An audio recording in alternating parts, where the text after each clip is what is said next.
Morning, welcome back to my vlog. And आज आहे माझा शेवटचा दिवस in Vietnam, last day in Vietnam Hanoi. आणि मेघाचं पॅकिंग झालेलं आहे. मेघा ब्रेकफास्ट करायला चालली आणि तिथून डायरेक्ट खाली जाणार आहे. सो कैसी रही आपकी ट्रिप? मैं क्या बोलूं, मतलब मेरी जो चेहरा है इसमें तो बिल्कुल खुशी नहीं है आणि मैं कुछ भी नहीं बोलूं. या ॲक्च्युली तिचा अर्थ असा आहे की आम्ही ना सगळे थोडेसे इमोशनल झालोय. मी पण ह्या ट्रिपला आम्ही इमोशनल झालो कारण आम्हाला वाटलंच नव्हतं की आम्हाला इतका छान ग्रुप मिळेल, इतके छान लोक भेटतील. पण सगळं खूप मस्त झालं आणि फायनली आता हा रूम 10 ते 15 मिनिटात आम्ही सोडणार. ती चालली आहे ब्रेकफास्टसाठी. आणि माझं बघा हे पॅकिंग झालं ना, हे थोडे कपडे वर राहिलेत, हे पॅकिंग झालं की मी पण निघणार. And that's all. माहीत नाही आता पुढे मी, ही आणि अजून 3 लोक आहेत जे आम्ही लॉबीमध्ये भेटणार आहोत. आमच्या ग्रुपमधल्या 6 लोकांची फ्लाईट ना ऑलमोस्ट सिमिलर टाईमला, म्हणजे 1:30 1:42. तर मग आम्ही असं खुला राहणे दे. तर आम्ही असं ठरवलं आहे की आपण 3 जण जाऊया एअरपोर्टपर्यंत आणि इथून एअरपोर्ट 45 मिनिट्स आहे. तर आता वाजलेत ऑलमोस्ट 9. माझं पण हे 10 ते 15 मिनिटात होईल. मग मी ब्रेकफास्ट करेन. 9:45ला आम्ही निघू. So see you guys. आता फायनली मी रेडी झाले एअरपोर्ट जाण्यासाठी. त्याआधी मी डायनिंग एरियामध्ये जाणार आहे. 10 मिनटं काहीतरी खाईन. 9:45ला खाली जाईन. माझी बॅग रेडी आहे, बॅकपॅक, माय ट्रॉली बॅग आणि मी स्वतः. खूप मजा आली ह्या ट्रिपमध्ये. घरी जायची इच्छाच होत नाही आहे, पण नाही, जावं लागेल. पुढे कामं आहेत, अजून पैसे कमवायचे आणि मग अजून ट्रॅव्हल करायचं असाच विचार आहे. That's my room for one last time. चलिए जी, थँक्यू सो मच रूम.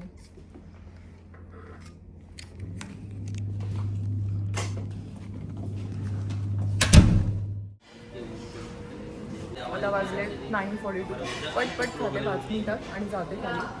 बाकी सगळे खाली येणार आहेत लोक. आता इथे मी कॅब बुक केली आहे एअरपोर्टसाठी. बॅग इथे आहे. कॅब 4 मिनिट्समध्ये येते. त्या लोकांची कॅब आली ऑलमोस्ट 1 मिनिटावर आहे. जनरली कॅब आल्यानंतर तिकडे येते समोर, कारण इथे पार्किंग अलाउड नाही आहे. पण आता बघूया, जर आली इकडे तर चांगलं होईल लगेचसाठी. लोकांची कॅब आली आहे.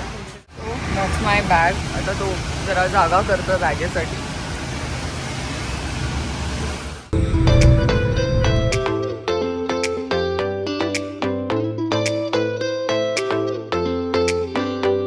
आता आमच्यासोबत काय झालं, आमच्याकडे ना कॅश कमी होती. तर मी म्हटलं की ह्याला इंडियन करन्सी देऊ. पण तो इतका छान होता, म्हणजे 30,000 इकडचे कमी होते. तर मी म्हटलं की आपण कोणाकडून तरी घेऊन देऊया. आणि लकीली आम्हाला ही इंडियन फॅमिली भेटली आणि त्यांनी आम्हाला हेल्प केली. That's so sweet of them. आणि आम्ही त्यांना जीपे केले पैसे. आता हे सगळं काढते. बाकी किस्सा तुम्हाला आतमध्ये जाऊन सांगते. So we are at the airport. आता आम्ही एअरपोर्टला पोचलो म्हणजे कधीपासून पोचलो आहे. आणि इथे क्यू बघा, म्हणजे आम्हाला वाटलेलं की खूप जास्त क्यू असेल, पण नाही, थोडी कमीच आहे. आणि we are ready with our all documents. आता इकडे काउंटर आहे. सो हे सगळे डॉक्युमेंट्स आपण बोर्डिंग कार्ड घेऊन आम्ही जाऊन बसणार आहे. आम्हाला ड्युटी फ्रीमधून जरा सामान घ्यायचं आहे. So let's see. आता चॉकलेट्स वगैरे घेऊ, नाही जमलं तर. तिला घ्यायचंच आहे, पण मला वाटलं तर मी घेईन. बाकी आता हे प्रोसिजर करून घेऊ, कारण आमचं आलंच. हे बघा, मला माझं बोर्डिंग कार्ड मिळालं आहे. आता इथून आत जायचं आहे. इथे चेक, इथे सी डिपार्चर आहे आमचं.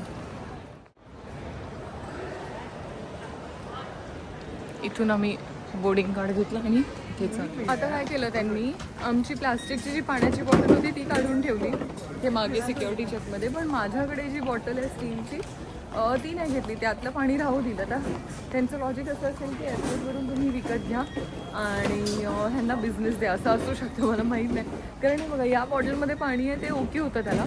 पण ती बॉटलच सील्ड बॉटल काढून घेतली आमच्याकडून. पण आता आम्ही चाललो आहे ड्युटी फ्रीमध्ये. बघू काही गोष्टी मिळत आहेत का ज्या आम्हाला हव्यात. मिळालं तर आम्ही घेऊ. हे ड्युटी फ्री तिथे चालू आहे. त्यांनी त्यांचं कल्चर. सो आता हा एक आय मास्क आहे, तर हा मी घेते आहे. ॲक्च्युली हिच्यामुळे मला ते मोटिवेशन आलं. सो मी आता हा आय मास्क घेते. येस, आय टेक दिस.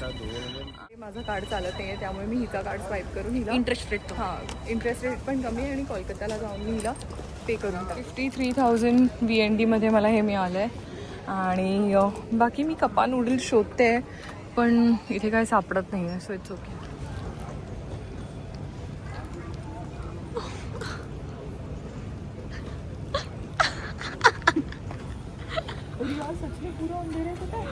पूरा अंधेरा. Very nice, it is very nice. आणि हिच्यामुळे मी हे घेतलं, पण खरंच ह्याने डोळे बंद केले तर काहीच दिसत नाही, फुल अंधार आणि तुम्हाला एकदम पटकन झोप लागेल. थँक्यू. फायनली मैंने स्लीपिंग मास्क का उद्घाटन कर लिया है. म्हणजे मी विकत घेतलं आहे, कारण मी ह्याच्या आधी कधीच स्लीपिंग मास्क घेतला नव्हता. मी असंच जायचे, ट्रॅव्हल करायचे, पण हे खूप इम्पॉर्टंट आहे. ही घालून झोपते आणि हिला खूप छान झोप लागते. इथे तिथे उजड असला तरी डोळ्यांवर उजड येत नाही. दिल्ली मार्ट यत सोबिनिया. आमचा गेट नंबर आहे 44 इथे पुढे एकदम. आता बघा आम्ही गेट 44वर आलो आहे आणि गेट 44वर ऑलरेडी खूप गर्दी आहे. आता आपण डिरेक्टली फ्लाईटमध्ये भेटूया. सिया. सो मी स्लीपिंग मास्क घेतला, तुम्ही बघितला. मग थोडा आम्ही पुढे आलो, परत थोडे बाम वगैरे चेक केले, पण काही कळलं नाही. इथे ना टायगर बाम खूप फेमस आहे.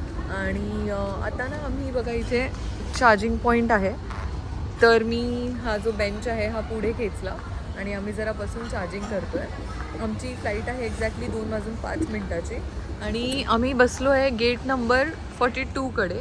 हा जो मागचा पिलर आहे ना, ह्याच्या मागे आहे गेट नंबर 44. सो आमचा 44 गेट नंबर आहे.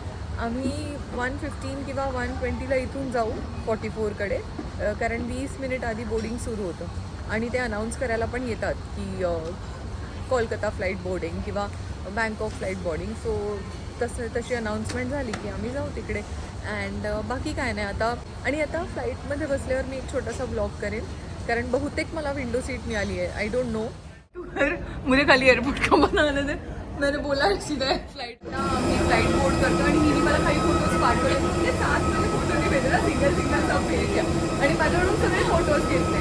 तुम्हाला एअरपोर्ट ऑन ॲक्च्युली आता एक ड्रॉप झाला. तिने मला एअरड्रॉपचे फोटोज पाठवले. मला विचारलं एअरड्रॉप ऑन करू, म्हटलं ओके.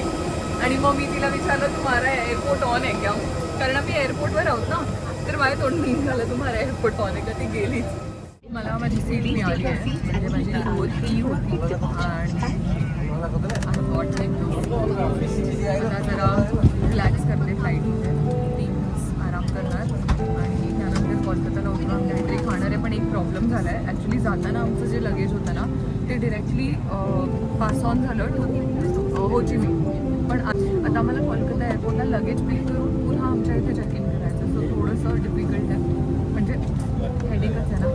बट ठीक आहे, ओके. आता तिकडे जाऊन आधी हे सगळं करावं लागेल आणि मग मी काहीतरी खाऊ शकते. सो आम्ही डिसाईड केलं की KFC मिळालं तर KFC खाऊ. आणि आतासाठी हॅपी जर्नी टू मी.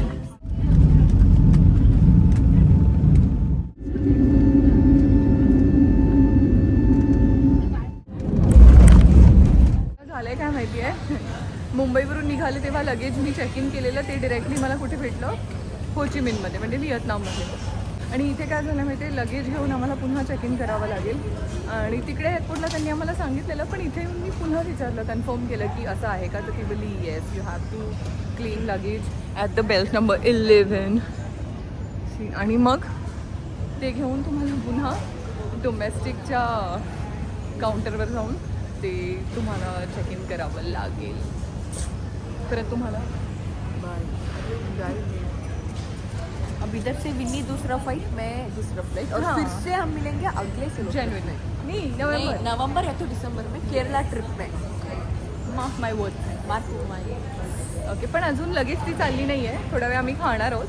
खाने के बाद वो अपने गेट पर, अपने गेट पे. सो आता ते लगेज आलं की घेऊ जरा. आमचंच लगेज येत नाही, अख्ख्या दुनियेचं लगेज आलं आहे. हिचं आलं बाबा. माझी बॅग येईल आता येलो कलरची. ही आली आहे माझी बॅग. आता आम्ही आमचं हे लगेज घेतलं आहे, ते आम्ही जाऊन जरा बॅगेज चेक इन करतो. थोडासा त्रास आहे पण इट्स ओके, करावंच लागेल. हे रूल आहे तर रूल आहे. आणि heading towards the domestic transfer. Ticket दिखानी पडेगी, टिकीट काढावी लागेल. पण आम्ही लगेज ड्रॉप केलं आहे आणि आता मी चाललो जेवायला. तिकडे माझं लगेज चाललं आहे.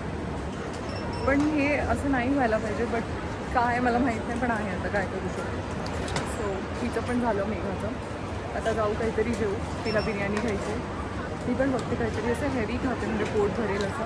मागे आहे फूड, तिकडे जाऊन काहीतरी खाऊन घेऊ. आणि हा सायलेंट एअरपोर्ट आहे, मला मेसेज आला आहे. ती असं म्हणाले की कोणत्याही प्रकारचे अनाऊन्समेंट्स होणार नाही, तुम्हाला तुमचं सगळं फिगर आउट करायचं आणि फ्लाईट सुटली तर दे आर नॉट रिस्पॉन्सिबल, असा मेसेज आला आहे नंबरवर. सो आम्हाला आमची फ्लाईट आहे 6:30 बोर्डिंग आहे, पण मी 5:45 जाऊन तिकडे बसेल बाबा, फ्लाईट मिस नाही व्हायला पाहिजे. आणि हे बघा, आम्ही ना आता KFC ऑर्डर केलं आहे. सो हिने, ये तुम्हारा आहे ना? हां बर्गर. ये, आणि हे माझं आहे. ठीक आहे. सो मी हे खाऊन घेते. आणि कोक पण आलं आहे. केचप और लेके आएंगे. सुना, पहला मुंह में टक्कर. इतकी भूक लागली. हमने एक बहुत ही अच्छा इंटरनेशनल ट्रिप खत्म किया है.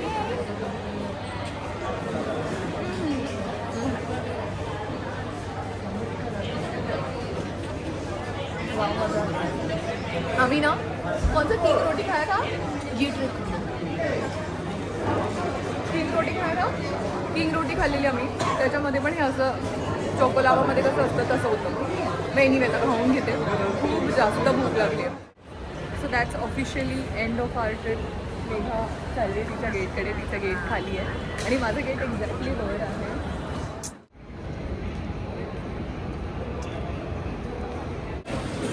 मगाशी मी वर होते. माझं गेट नंबर 25 होता आणि सडनली गेट नंबर चेंज झाला. बिकॉज 105 मेघाचा पण चेंज झाला तिथे 104. आणि तिची फ्लाईट तिने बोर्ड केली. तिचं टेक ऑफ पण झालं असेल. आमची फ्लाईट 45 मिनिट्स लेट आहे, पण कोणी काही अनाऊन्समेंट केली नाही आहे.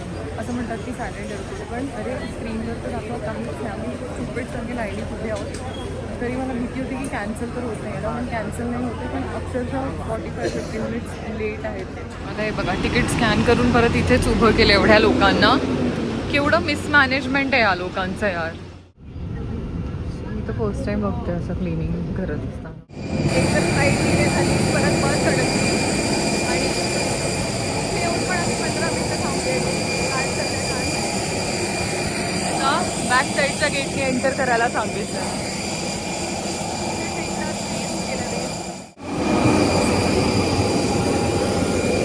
मागे पण केवढा फॅन.